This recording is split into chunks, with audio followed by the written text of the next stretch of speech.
ठरलं तर मग या मालिकेच्या 28 फेब्रुवारीच्या प्रोमोमध्ये आपण असं पाहणार आहोत की आता जेव्हा सायली आणि अर्जुन नागराजला जेलमध्ये भेटायला जातात तेव्हा नागराजचा अहंकार कमी झालेला नसतो.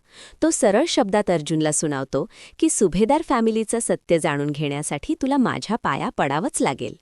पण अर्जुनही मागे हटणारा नाही. त्याने नागराजला ठणकावून सांगितलं की सत्यासाठी तो नागराजसारख्या गुन्हेगारासमोर कधीच चुकणार नाही. त्यावर नागराजने एक मोठं विधान केलं.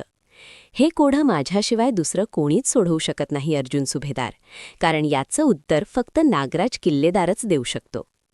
जेलमधून बाहेर पडताना सायलीच्या मनात एक शंका घर करते.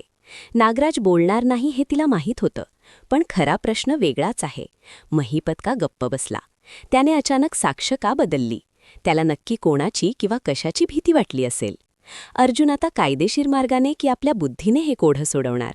एक नक्की, सुभेदार कुटुंबाचा इतिहास आता उघडा पडणार असून मालिकेत एक प्रचंड मोठा धमाका होणार आहे. हा प्रोमो येथेच संपलेला आहे. भेटूया पुढील भागात. तोपर्यंत नमस्कार.